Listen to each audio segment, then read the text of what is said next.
Speaker Kevin McCarthy announced on Sept.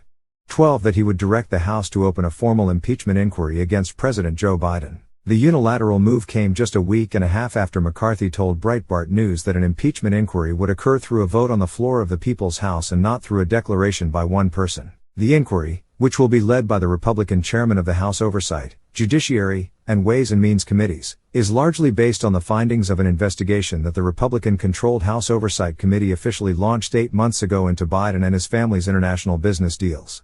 House Republicans have uncovered serious and credible allegations into President Biden's conduct, McCarthy said. Taken together, these allegations paint a picture of a culture of corruption.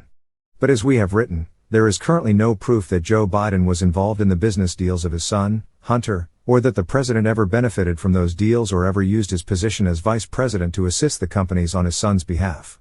White House Press Secretary Karine Jean-Pierre called the inquiry a political stunt and said the Oversight Committee has turned up with no evidence, none, that he, Biden, did anything wrong. Even a handful of Republican House members have stated publicly that there isn't enough evidence to move forward with an impeachment inquiry.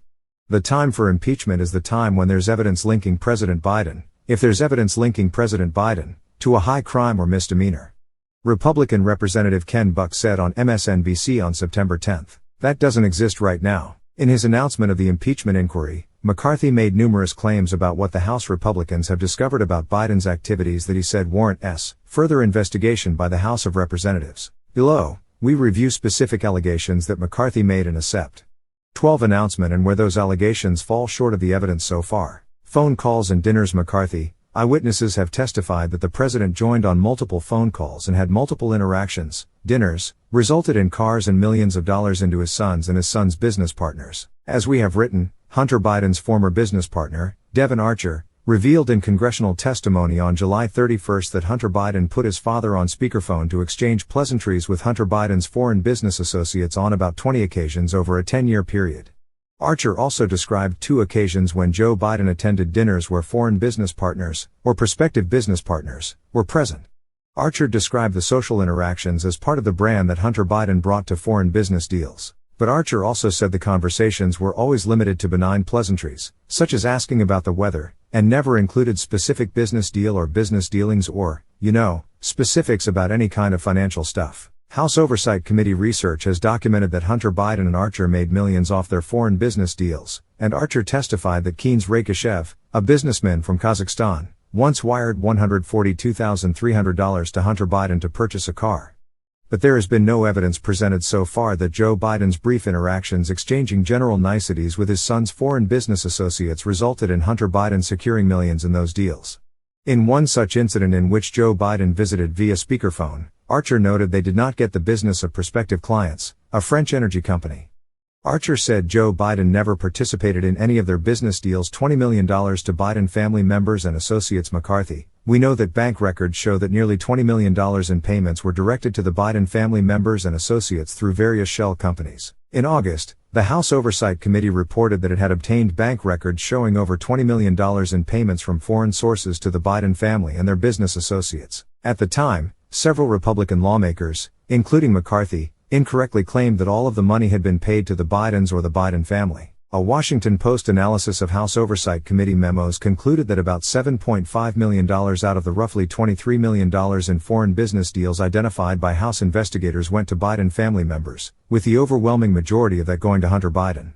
The rest went to other business associates. In a House Freedom Caucus news conference on September 12, Representative Dan Bishop said Biden family members and associates received that $20 million despite there being no apparent expertise or services rendered. In his House testimony, Archer said that a large part of the value that Hunter Biden brought to the foreign business deals was an illusion of access to his father, but Archer repeatedly noted that wasn't Hunter's only contribution. Archer also said Hunter Biden, a lawyer, had legal expertise in corporate governance and had contacts and experience in navigating Washington, D.C., bureaucracy. Although Republicans have described some of the limited liability corporations used by Hunter Biden and his associates as shell corporations whose complexity could only be for nefarious purposes, the New York Times noted that such entities are common in new business ventures. Most important, however, as it relates to an impeachment inquiry, there has been no evidence uncovered to date that proves Joe Biden received any money from these foreign business deals, or that he took any actions with the intent to aid these businesses.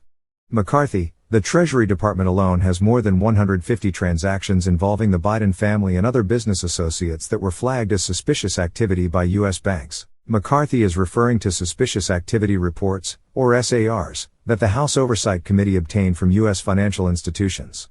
The committee in a report last year said, between Hunter Biden and James Biden, President Biden's brother, American banks have generated at least 150 SARs. So, the bank reports were about the business dealings of the president's son and brother, but not the president. Also, the fact that a bank filed such a report isn't necessarily evidence of a crime. Under the Bank Secrecy Act, financial institutions are required to report suspicious activity that might signal criminal activity to the Treasury Department's Financial Crimes Enforcement Network, or FinCEN, the department says.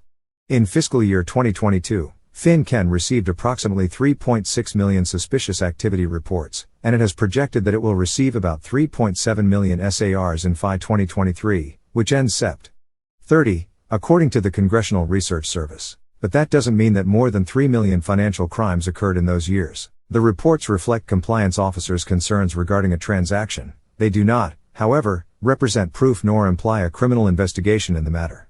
Maria Niz-Zero, then a Dow Jones research editor, wrote in a blog about SAR's reports in September 2020. Biden lied. McCarthy, through our investigations, we have found that President Biden did lie to the American people about his own knowledge of his family's foreign business dealings. On its website, the House Oversight Committee alleges that Joe Biden lied at least 16 times about his family's business schemes. It lists several instances in which it alleges that Biden lied about not talking to his son about his business dealings, and other times the committee claims the president lied about payments his family members received from Chinese companies or individuals. In August, Joe Biden did deny that bank records obtained by the Oversight Committee showed $1 million in transfers to Biden family members through a third party paid by a Shanghai-based energy company. He also falsely claimed during a presidential debate in October 2020 that Hunter Biden has not made money from China. According to a transcript of court testimony in July, Hunter Biden acknowledged that he did receive hundreds of thousands of dollars via Chinese business deals in 2017 and 2018.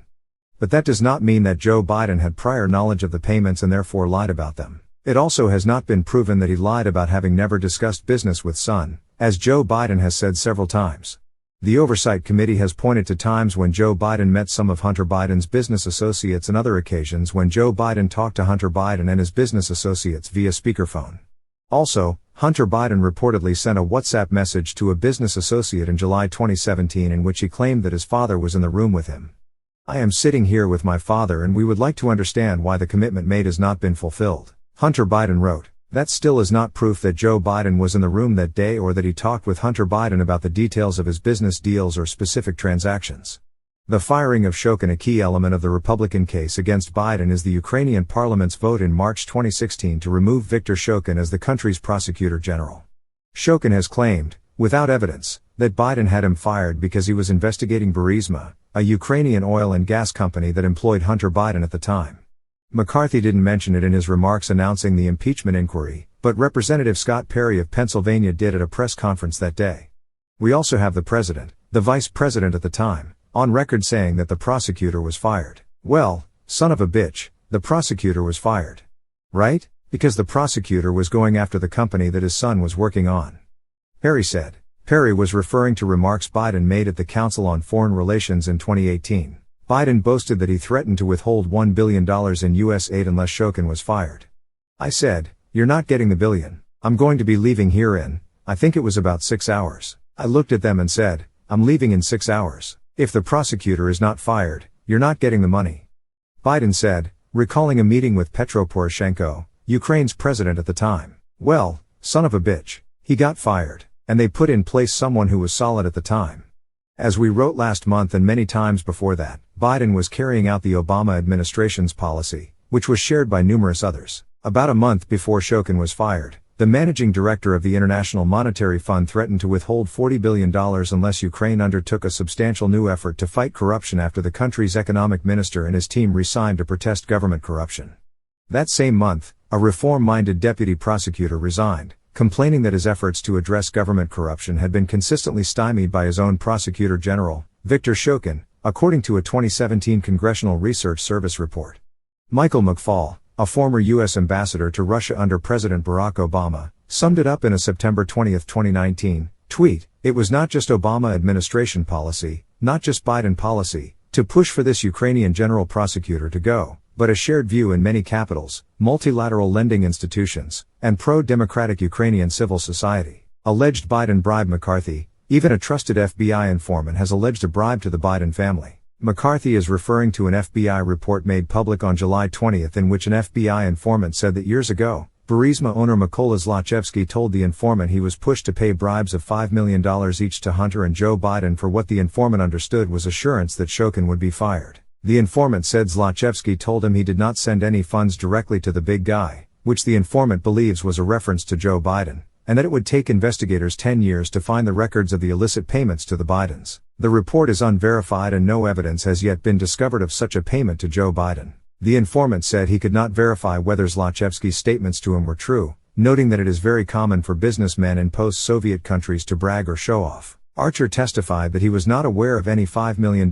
payments to either Hunter or Joe Biden, and he cautioned not to put too much stock in the FBI report because it was his experience that Ukrainian businessmen exaggerate and tell fibs about bribes. The bribery claim was also contradicted by Zlochevsky himself, in a document initially obtained by Rudy Giuliani during his investigation of the Bidens in 2019 and 2020. No one from Burisma ever had any contacts with VP Biden or people working for him during Hunter Biden's engagement, Zlochevsky allegedly wrote.